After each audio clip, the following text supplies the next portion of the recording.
This is Subaru BRZ. I'm going to give you a walk around of the car, show you various parts of it. Pretty looking thing. It's quite small. Sits on 17-inch wheels with the tyres from the Toyota Prius. It's got keyless entry. Flip the key ring in order to get in the car. And inside, you've got a nice looking interior until you investigate the detail. The seats are Alcantara. This is the SE Lux UK model. Seats are Alcantara and leather. They look pretty similar to the seats in the old Impreza. Keyless entry, but in some markets you must have a key.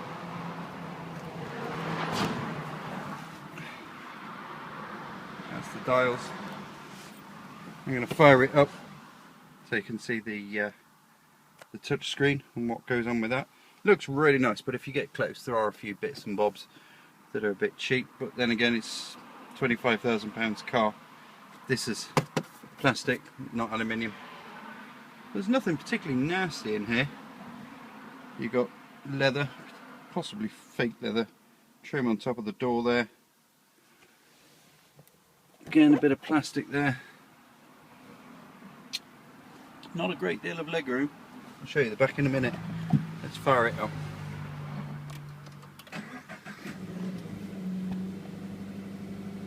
Dials. Here's the touch screen, which is a £1,000 option in the UK.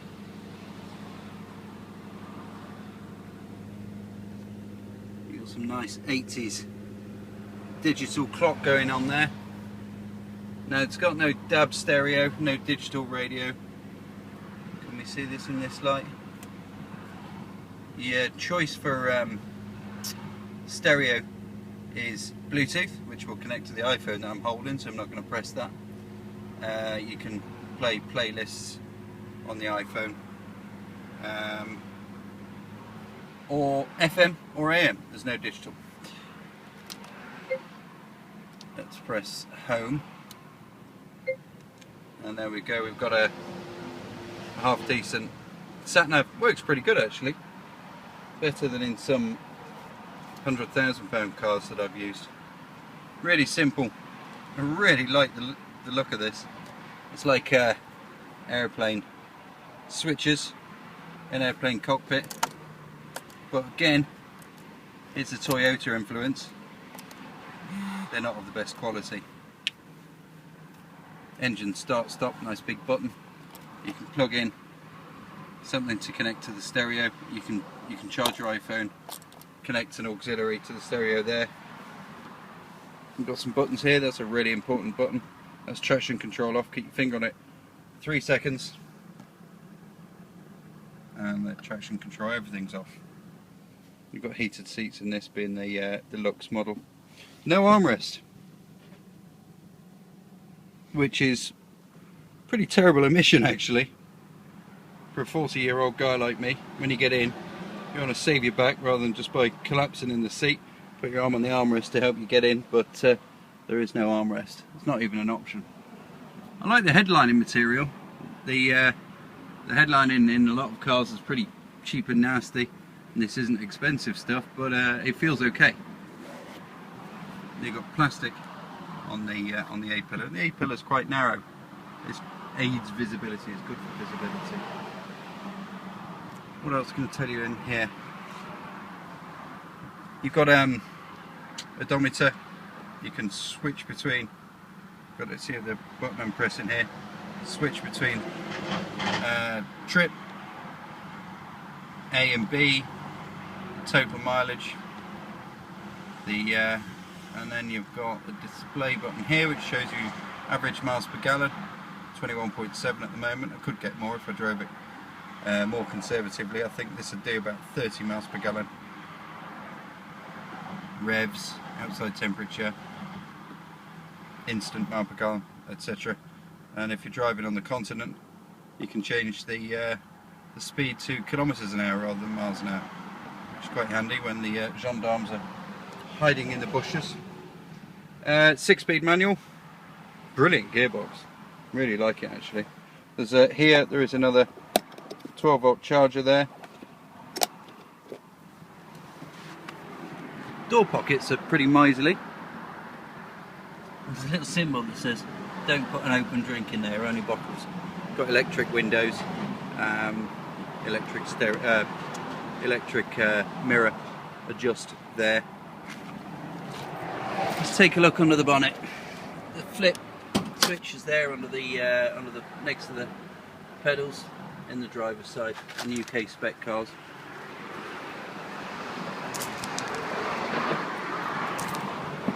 Now, can I do this with one hand? Yeah, just about. There's the engine, the boxer engine. Now the engine block, being a flat 4, sits real low down in there, and that helps give this car a perfect low centre of gravity. It's the lowest centre of gravity on any road car, which aids its fantastic handling. And it doesn't have an engine cover, which is fantastic. Let's take a look in the boot. Got a little, here's the rear view of the car.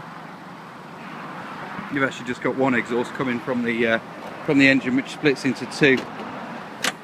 Okay, it's not a massive boot. To be honest, I'd have preferred the BRZ to be a hatchback. It would make it more practical. The boot's quite big, it goes back quite far. I went shopping at the weekend and filled that with shopping. Came back and it was all over the place because it's such a smooth flat floor, no spare wheel. And that is that's just a repair kit for a tyre. You can jack it up. Not quite sure why you'd want to jack it up, seeing as it's no spare wheel. But there you go. Such is the way modern cars are made. What else? Let me show you the back seats. I've got to shut the bonnet as well.